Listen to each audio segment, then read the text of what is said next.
सुब्रमण्यम का निधन होगा। हमारे साथ हमारे सहयोगी फिलिप मैथ्यू ताजा अपडेट के साथ मौजूद हैं। फिलिप, क्या कुछ ताजा अपडेट है? Well, I can tell you that his S.P. Balasubramanian's son, S.P.B. Charan, announced the sad news to the waiting media outside the hospital a short while ago. In fact, the noted singer was in hospital for over a month.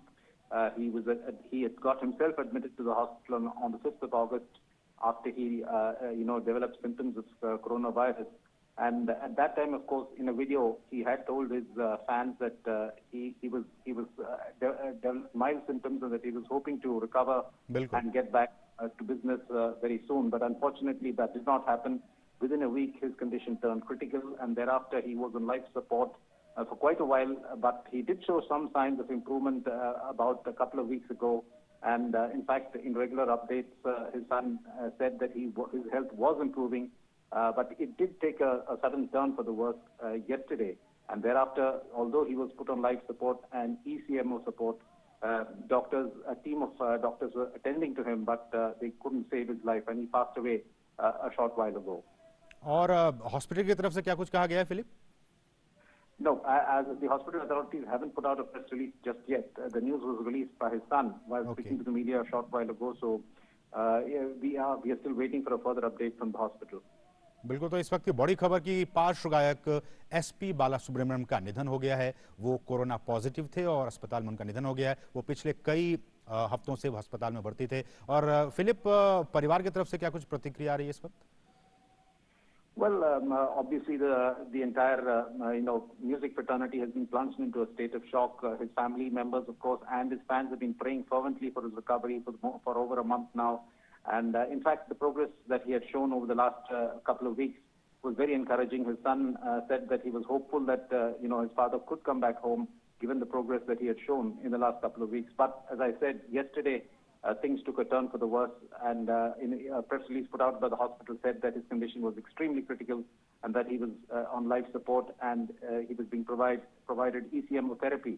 But it appears that things had gone well beyond the point of no return, and his death was announced a short while ago. So clearly it has plunged the music world, especially in the South, into a state of grief. He's someone who has sung over 40,000 songs in various languages, not just the South Indian languages, but even languages like Hindi, in which a number of super hit songs to his credit, in films like Ek Duje Ke Liye, and a number of other films, hit films in which he has sung for the lead actors. So he's someone who's a pan-Indian figure. He's someone whose fame has spread far and wide, not just across India, but across the world. So it's a big loss for the music industry as a whole. हालांकि अब ये पूछना जल्दबाजी होगी Philip, लेकिन फिर भी दर्शकों की जानकारी के लिए कि अंतिम संस्कार की प्रक्रिया कैसे होगी, किस तरह से संपन्न किया जाएगा? Well, no details are available as of now, but it's something that will be worked out by the state government in consultation with his family. So we will have to wait for a short while before those details are known.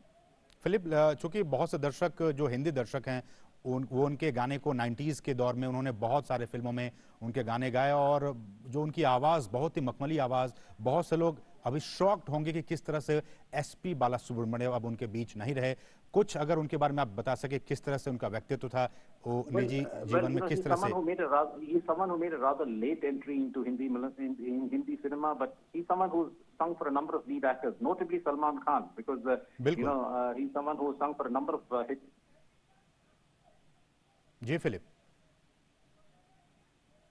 बहुत सारे फिल्मों में उन्होंने गाने गाए, और जैसा कि आप बता रहे हैं कि कुछ फिल्मों में उन्होंने अभिनय भी किया था। और ये इस वक्त की बड़ी खबर कि बहुत से जो लोग उन्हें चाहते थे वो अभी निराश होंगे, दुखी होंगे, क्योंकि उनके चहेते जो पार्श्व गायक एसपी बालासुब्रमण्यम अब उनके बीच नहीं रहे।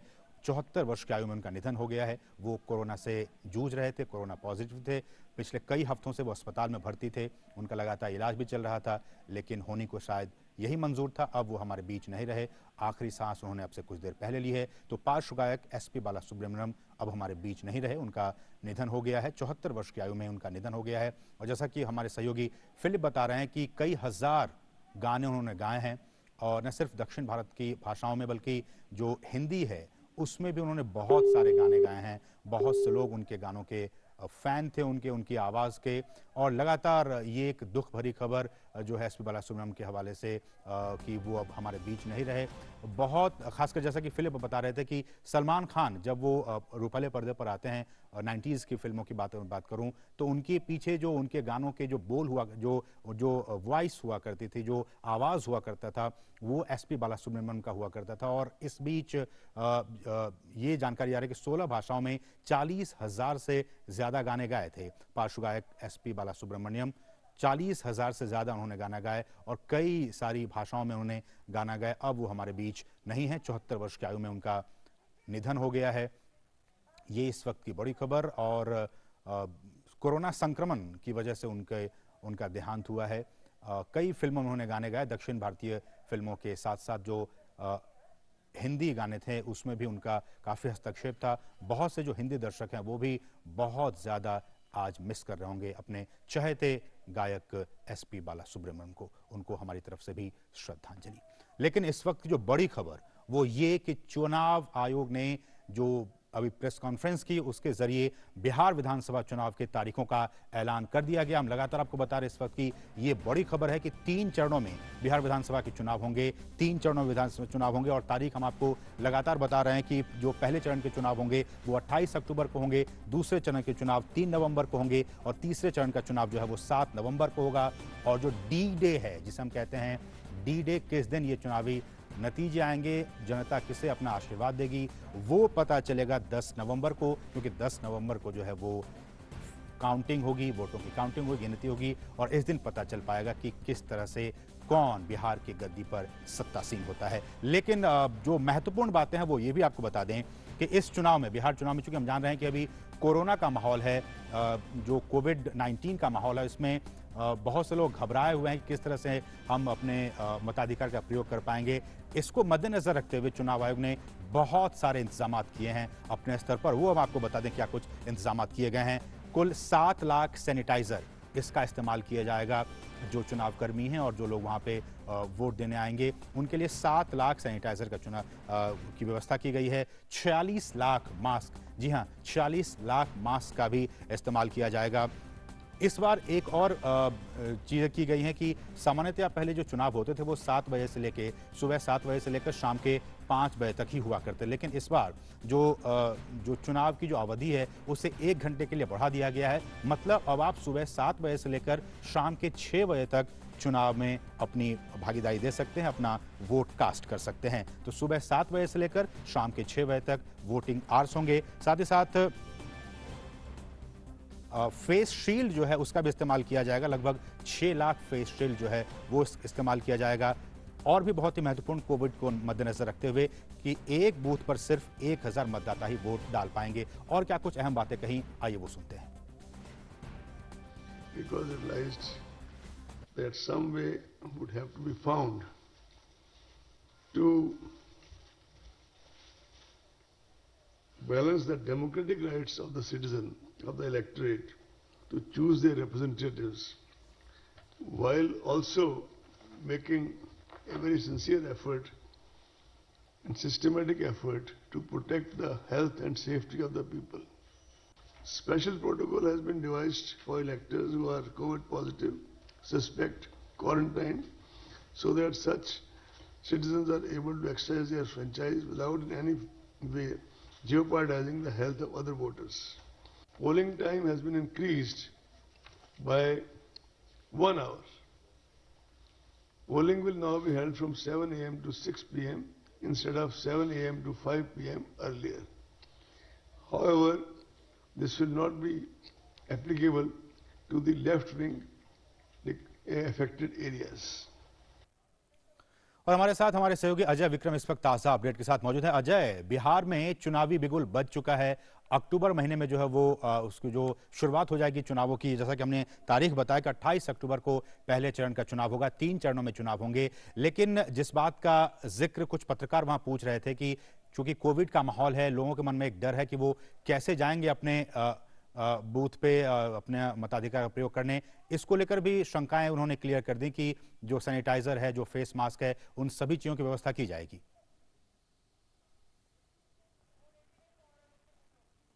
कुमार आलोक के पास हम चलेंगे। कुमार आलोक, आपसे हम ये जानना चाहेंगे कि जिस तरह से चुनाव आयोग ने ये कहा है कि हम सारी चीज़ों की व्यवस्था जो है वो हम किए हुए हैं, किसी भी मतदाता को डरने की कोई ज़रूरत नहीं है, लोग बिना किसी भय के जो मतदान है केंद्र है वहाँ पे आए, अपने मताधिकार का प्रयोग करें। एक बात तो ये, और दूसरी बात कि 3 चरणों में चुनाव होंगे, और जैसा कि उन्होंने कहा भी कि क्यों, इसके पीछे क्या कुछ कारण रहे कि हम इसको घटा के 3 चरणों में कर रहे हैं, क्या कुछ ताज़ा अपडेट इसके अलावा? देखिए, खासकर हम अगर बात करें चुनाव की घोषणा की बात करें तो पहले अगर हम बात करें, बहुत सारे दलों ने ये कहा था कि चुनाव इस कोविड काल में ना करवाया जाए, जो अपोजिशन पार्टीज हैं बिहार की। लेकिन जो सत्ताधारी पार्टी थी और एनडीए गठबंधन था वो तैयार था, इसके अलावा और भी दल तैयार थे चुनाव के लिए, और काफी तैयारी भी, खासकर अगर बीजेपी की हम बात करें तो वर्चुअल रैलीज काफी हो चुकी उनकी, जेडीयू की वर्चुअल रैली काफी हो चुकी है बिहार में। अगर हम अपोजिशन की बात करें तो अपोजिशन भी चुनाव प्रचार में लगे हुए हैं। लेकिन जो आम दिनों में जो चुनाव होते थे और ये कोविड काल में जो चुनाव होगा वो देखना बड़ा दिलचस्प होगा कि किस तरीके से कंपेनिंग कर पाएंगे लोग, क्योंकि जनसभाओं में भीड़ होती थी, चाहे वो प्रधानमंत्री की हो चाहे वो अपोजिशन लीडर्स की हो। तो अब कोविड काल में वो किस तरीके से वर्चुअल रैली से संबोधित करेंगे। अब जो छोटी छोटी पार्टियां हैं वो भी वर्चुअल रैली कर रही है। इसके अलावा कंपेनिंग के अलावा आपने जैसा कि सुना कि 2 ही गाड़ी लेकर आप जा सकते हैं नामांकन फॉर्म भरने के लिए। तो अपने काफी मायनों में अलग और दिलचस्प रहेगा कोविड काल में। ये बहुत बड़ा इलेक्शन है, पहला बड़ा इलेक्शन है कोविड काल में। तो निश्चित रूप से आपको जो जिस तरीके के उपाय गिनाए हैं चुनाव आयोग ने, सैनिटाइजर से लेकर मास्क से लेकर सारा कुछ, वोटर्स जो लाइन में लगेंगे वो भी मेरे समझ से सोशल डिस्टेंसिंग का वहां भी पालन किया जाएगा। और यही कारण है कि जो मतदाताओं की संख्या है वो मिनिमम और मैक्सिमम 1,000 कर दी गई है, क्योंकि बिहार में काफी आबादी है बिहार में, और कोई मतदान केंद्रों पर 2500 से लेकर 2600 तक वोट्स रहते थे। लेकिन ये चुनाव आयोग ने बहुत ही अच्छा कदम उठाया है कि एक मतदान केंद्र पर मात्र 1000 मतदाता रहेंगे। तो चुनाव आयोग पूरी तरीके से तैयार है, और अगर तैयार नहीं होती तो इतने आपने देखे कि इतने मेजर्ड खासकर उपाय उन्होंने बताया कि इस तरीके से हम तैयारी कर रहे हैं और इस तरीके की व्यवस्था होगी। तो कुल मिलाकर कहा जाए तो चुनाव आयोग की कमर कस लिया चुनाव आयोग ने, और जो राज्य प्रशासन है और जो पॉलिटिकल पार्टियां हैं वो अब पूरे फुल फाइनल गेम वहां पर अपना जोर लगाएंगे। बिल्कुल, आपका बहुत बहुत शुक्रिया कुमार आलोक। हमारे पास समय की कमी है, हम अब रुक करेंगे अजय विक्रम का, चूंकि अजय विक्रम इस पूरे प्रेस कॉन्फ्रेंस को कवर कर रहे थे। और अजय, जिस तरह से कुमार आलोक ने कहा कि चूंकि कोविड का दौर है और सामान्यतया ये लोग सोच रहे थे कि कोविड के दौरान इतने बड़े पैमाने पर चुनाव नहीं होंगे, लेकिन इलेक्शन कमीशन ने यह फैसला लिया कि चुनाव होंगे। लेकिन उसमें जो सबसे बड़ी बात यह रही कि अब एक बूथ पे 1000 से ज्यादा मतदाता अपने मताधिकार का प्रयोग नहीं कर सकते, और इसलिए भी जो पोलिंग स्टेशन की संख्या है वो 65,337 से बढ़ाकर अजय अब उस अब 1 लाख कर दिया गया। तो इस लिहाज से भी ये कहा जा सकता है कि अब डरने की कोई जरूरत नहीं है, लोग अपने घरों से बाहर जाएं और अपने मताधिकार का प्रयोग करें। जी बिल्कुल असीम, इस कोविड के माहौल में चुनाव हो रहा है तो बहुत सी चीजें बदली सी रहेंगी और बहुत सी सावधानियां बरतनी होंगी। ये नहीं कहा जा सकता कि लोग बेखौफ होकर जाएं, लेकिन जो नियम बनाए गए हैं अगर उसका पालन किया जाएगा तो जो रिस्क फैक्टर है वो काफी कम किया जा सकता है, ये इलेक्शन कमीशन का कहना है। इसमें नामांकन से लेकर प्रचार तक के जो नियम बनाए गए बहुत संक्षिप्त में बताना चाहूंगा। नामांकन में जो प्रत्याशी है वो अपनी 5 गाड़ियों के साथ जा सकेंगे, केवल 2 प्रत्याशी जा सकेंगे। ऑनलाइन नामांकन किया जा सकता है, उसका पेमेंट भी ऑनलाइन किया जा सकता है। और जो प्रचार डोर टू डोर जो प्रचार होता है उसमें प्रत्याशी के साथ 5 लोग ही रह सकते हैं। जो रैलियां हैं उसके लिए भी जो जगह है, इलेक्शन कमीशन ने बताया कि सभी जिलाधिकारियों ने जगह को चिन्हित कर दिया गया है और उसमें सोशल डिस्टेंसिंग के मार्क्स, जैसे हम लोग गोल मार्क्स बनाते हैं, वो बनाए जाएंगे और उस तरह की रैलियों की इजाजत दी जा सकती है परमिशन के बाद। जो वर्चुअल रैली है वो की जाएगी। ये एक नए तरह का माहौल देखने को मिलेगा। वोट जो पोलिंग स्टेशन पर जब पहुंचेगा तो हर मतदाता को जो ग्लव्स है वो दिया जाएगा, तभी वो ईवीएम मशीन को टच करेगा। सैनिटाइजर और मास्क की पूरी व्यवस्था की गई है। तो जो ये सुरक्षा के जो उपाय हैं ये पूरी तरह से किए गए। इसके साथ ही एक बात और इसमें जोड़ना चाहूंगा कि ये बात कही जा रही थी कि पोस्टल बैलेट से 65 साल की उम्र के बाद के लोगों को पोस्टल बैलेट की अनुमति दी जाए, तो इलेक्शन कमीशन ने कहा कि ये फिजिबल नहीं होगा। 80 साल की उम्र से ज्यादा और जो संक्रमित लोग हैं उनको पोस्टल बैलेट से वोटिंग की इजाजत दी जा सकती है। एक और सुधार किया गया है, एक और उसमें बात जोड़ी गई है कि जो होम क्वारंटाइन लोग हैं या फिर जो अपने को अस्वस्थ महसूस कर रहे हैं वो टोकन लेकर आ सकते हैं और शाम को जब अंतिम चरण का वोटिंग 1 घंटे का बचेगा उसमें वो अपना मतदान कर सकते हैं। चलिए, बहुत सारी अहम बातें आपने कही अजय विक्रम, आपका बहुत बहुत शुक्रिया। समय की कमी है, बहुत बहुत शुक्रिया इन तमाम ताज़ा अपडेट्स को हम तक पहुंचाने के लिए। यहाँ रुकेंगे छोटे से ब्रेक के लिए। आप देखते रहिए मिड डे प्राइम।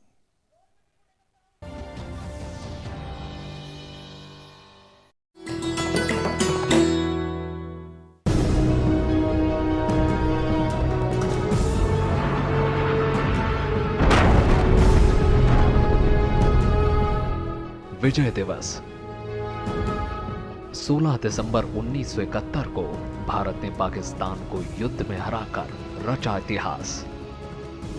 भारत की फौज के सामने पाकिस्तानी सैनिक हुए नतमस्तक। भारतीय सेना प्रमुख जनरल सैम मानेकशॉ की अगुवाई में जवानों ने दिखाया अदम्य साहस। महज 13 दिनों में पाकिस्तान के 93,000 सैनिकों को चटाई धूल। लंबे संघर्ष के बाद हिंदुस्तान ने दिलाई पूर्वी पाकिस्तान को आजादी और दुनिया के नक्शे पर उभरा बांग्लादेश का नाम। पाकिस्तान की करारी शिकस्त बनी भारत के लिए विजय गाथा।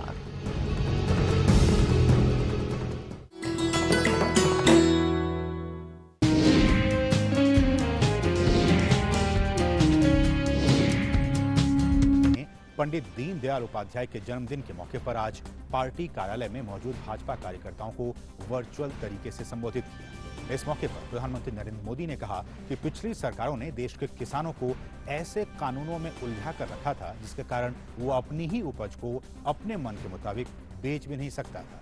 नतीजा ये हुआ कि उपज बढ़ने के बावजूद भी किसानों की आमदनी उतनी नहीं बढ़ी। प्रधानमंत्री ने कहा कि भाजपा के नेतृत्व में एनडीए सरकार ने निरंतर इस स्थिति को बदलने का काम किया है। किसानों को उनकी उपज के लिए दिए जाने वाले न्यूनतम समर्थन मूल्य में उनकी सरकार के दौरान हुई 1.5 गुनी बढ़ोतरी का जिक्र करते हुए पीएम ने कहा कि पहली लागत का 1.5 गुना एमएसपी तय किया गया, उसमें रिकॉर्ड बढ़ोतरी की और रिकॉर्ड सरकारी खरीद भी सुनिश्चित की गई। किसानों को ऐसे कानूनों में उलझा कर रखा गया जिसके कारण वो अपनी ही उपज को अपने मन मुताबिक बेच भी नहीं सकता था। नतीजा ये हुआ कि उपज बढ़ने के बावजूद किसानों की आमदनी उतनी नहीं बढ़ी। हां, उन पर दिनों दिन कर्ज बढ़ता गया। भाजपा के नेतृत्व में एनडीए सरकार ने निरंतर इस स्थिति को बदलने का प्रयास किया है, प्रामाणिक प्रयास किया है। पहले लागत का 1.5 गुना एमएसपी तय किया, उसमें रिकॉर्ड बढ़ोतरी की और रिकॉर्ड सरकारी खरीद भी एनडीए सरकार ने ही की है, इतिहास बना दिया। और संसद द्वारा हाल ही में पारित किए गए श्रम सुधारों से जुड़े विधेयकों का जिक्र करते हुए पीएम ने कहा कि इन 4 श्रमिक संहिताओं के माध्यम से श्रमिक साथियों को दर्जनों कानूनों के कुचक्र से बाहर निकालने का प्रयास किया गया है। उन्होंने कहा कि श्रमिकों के स्वास्थ्य, उनकी सुरक्षा, उनको सुविधा और वेतन को लेकर अब कानूनों को सरल बनाया गया है और सहज बनाया गया है। जरूरत श्रमिकों का जीवन आसान बनाने की थी, लेकिन उनके जीवन को कानूनी दांव पेचों में उलझाकर रख दिया गया। इस वजह से वो इंसाफ के लिए कोर्ट का रुख करते भी तो बरसों बरस कचहरी के चक्कर ही काटते रह जाते हैं। अब इस स्थिति को बदल दिया गया है। 4 लेबर कोड्स के माध्यम से देश के श्रमिक साथियों को दर्जनों कानूनों के कुचक्र से बाहर निकालने का प्रयास हमने किया है। श्रमिकों के स्वास्थ्य, श्रमिकों की सुरक्षा, श्रमिकों की सुविधा और श्रमिकों के वेतन को लेकर अब कानूनों को सरल बनाया गया है, सहज बनाया गया है। और इस मौके पर पीएम मोदी ने कहा कि आज हमारे बीच ऐसे कम ही लोग हैं जिन्होंने दीनदयाल जी को जीते जी देखा हो, उन्हें सुना हो या फिर उनके साथ काम किया हो। राष्ट्र निर्माण में पंडित दीनदयाल उपाध्याय के योगदान को याद करते हुए पीएम ने कहा कि एक राष्ट्र के रूप में, एक समाज के रूप में भारत को बेहतर बनाने के लिए उन्होंने जो योगदान दिया है वो पीढ़ियों को प्रेरित करने वाला है। आज हमारे बीच ऐसे कम ही लोग हैं जिन्होंने दीनदयाल जी को जीते जी देखा हो, सुना हो या उनके साथ काम किया हो। एक राष्ट्र के रूप में, एक समाज के रूप में भारत को बेहतर बनाने के लिए दीनदयाल जी, उनका जो योगदान मिला है वो पीढ़ियों को प्रेरित करने वाला है। ये दीनदयाल जी ही थे जिन्होंने भारत की राष्ट्रनीति, अर्थनीति, समाज नीति, राजनीति, इन सभी पहलुओं पर भारत के अथाह सामर्थ्य के हिसाब से तय करने की बात बड़ी मुखरता से कही थी, लिखी थी। और भारतीय जनता पार्टी के राष्ट्रीय अध्यक्ष जेपी नड्डा और रक्षा मंत्री और पार्टी के वरिष्ठ नेता राजनाथ सिंह ने आज पार्टी मुख्यालय में पंडित दीनदयाल उपाध्याय को उनकी जयंती पर पुष्पांजलि अर्पित की। और इस मौके पर बीजेपी के अध्यक्ष जेपी नड्डा ने अपने संबोधन में पंडित दीनदयाल उपाध्याय की विचार यात्रा को याद किया। नड्डा ने कहा, श्रद्धेय दीनदयाल उपाध्याय जी ने देश को एकात्म मानववाद के माध्यम से एक वैकल्पिक विचार व्यवस्था दी थी। पंडित दीनदयाल उपाध्याय जी ने एकात्म मानववाद के माध्यम से देश को एक वैकल्पिक विचार व्यवस्था दी थी, एक अल्टरनेटिव आइडियोलॉजी जो भारत की मिट्टी से रची बसी रही और भारत की मिट्टी से संस्कार से जुड़ते हुए विचार किस प्रकार से राजनीतिक दल को रखना चाहिए उसका प्रतिस्थापन उन्होंने किया था। और उस एकात्म मानववाद से निकला अंत्योदय, और उस अंत्योदय से निकला जो हमारे विचार यात्रा को नीतियों में परिवर्तित करने वाला था, वो था गरीब, किसान, मजदूर, वंचित, पीड़ित, शोषित, दलित, जो समाज के अंतिम पायदान पर खड़ा है, उसको मुख्य धारा में लाने का जो प्रयोजन था, उसको करने की बात आदरणीय दीनदयाल उपाध्याय जी ने की। और वहीं केंद्रीय गृह मंत्री पंडित दीनदयाल उपाध्याय की जयंती पर उन्हें नमन किया। उन्होंने एक ट्वीट संदेश में केंद्रीय गृह मंत्री ने कहा कि भारतीय राजनीति के पुरोधा, बहुमुखी व्यक्तित्व के धनी और जनसंघ के संस्थापक पंडित दीनदयाल उपाध्याय जी ने भारतीय संस्कृति और मूल्यों की रक्षा व संरक्षण के लिए जीवन पर्यंत संघर्ष किया। एकात्म मानववाद व अंत्योदय के विचारों के साथ उन्होंने देश को एक प्रगतिशील विचारधारा देने का काम किया। एक उत्कृष्ट संगठनकर्ता के रूप में दीनदयाल जी ने जो वैकल्पिक राजनीति की नींव रखी, वो आज देश के गरीब, वंचित और शोषित वर्ग को विकास की मुख्यधारा में लाने का काम कर रही है। उनका जीवन सामाजिक समरसता व राष्ट्रभक्ति का अनुपम उदाहरण है। ऐसे महान देशभक्त की जयंती पर उन्हें कोटि कोटि नमन। और वहीं पंडित दीनदयाल उपाध्याय के 104वें जन्मदिवस के मौके पर आयोजित किए गए एक वर्चुअल कार्यक्रम कौशल से कल बदलेंगे में ग्रामीण विकास मंत्री नरेंद्र सिंह तोमर ने कहा कि वो जब श्रमिकों के वस्त्र पर दीनदयाल उपाध्याय ग्रामीण कौशल का प्रिंट छपा हुआ देखते हैं तो उन्हें गौरव होता है। मंत्रालय की ओर से साल 2014 में अंत्योदय दिवस के मौके पर दीनदयाल उपाध्याय ग्रामीण कौशल योजना की शुरुआत की गई थी। ये राष्ट्रीय ग्रामीण आजीविका मिशन का एक हिस्सा है जो ग्रामीण गरीब परिवारों की आय में विविधता को जोड़ने के दोहरे मकसद के साथ काम करता है और ग्रामीण युवाओं के करियर की आकांक्षाओं को भी पूरा करता है। और एक बार फिर से नजर डालते हैं इस वक्त की तमाम अहम सुर्खियों पर। चुनाव आयोग ने बिहार विधानसभा चुनाव की तारीखों का किया ऐलान। 28 अक्टूबर को बजेगा बिहार में चुनावी बिगुल। 3 चरणों में होंगे चुनाव। कोरोना के मद्देनजर नए सुरक्षा मानकों के तहत होंगे चुनाव। प्रचार में सोशल डिस्टेंसिंग का करना होगा पालन। सुबह 7 बजे से शाम 6 बजे तक होगा मतदान।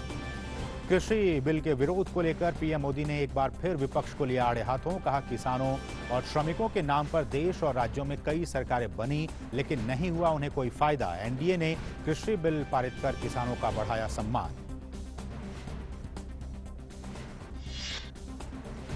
पंडित दीनदयाल उपाध्याय की जयंती पर प्रधानमंत्री नरेंद्र मोदी ने वीडियो कॉन्फ्रेंसिंग के जरिए किया भाजपा कार्यकर्ताओं को संबोधित। कहा, पंडित जी द्वारा दिखाया गया रास्ता दिलाता है आत्मविश्वास। पार्टी का वैचारिक तंत्र और राजनीतिक मंत्र है राष्ट्र सर्वोपरि, देश प्रथम। हमारे मंत्र के साथ हमारा कर्म भी।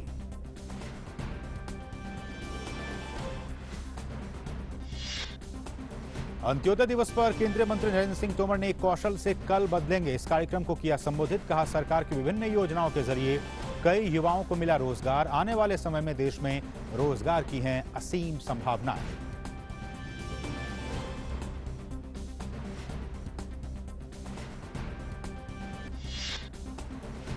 देश में कोविड-19 से स्वस्थ होने की दर पहुंची 81.74%। कोरोना के खिलाफ लड़ाई को मजबूती देने के क्रम में मंत्रियों के वेतन में 1 साल के लिए 30% की कमी करने संबंधी कानून को राष्ट्रपति ने दी मंजूरी। जम्मू कश्मीर के अनंतनाग में लश्कर के 2 आतंकवादी ढेर, विस्फोटक और हथियार किए गए बरामद। तलाशी अभियान जारी।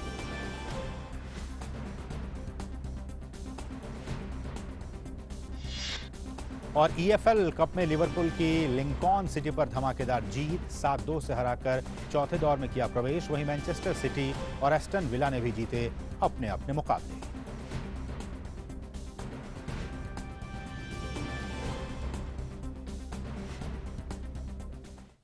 तो मिड डे प्राइम के आज के अंक बस इतना ही। हमें और हमारी पूरी टीम को दीजिए अनुमति।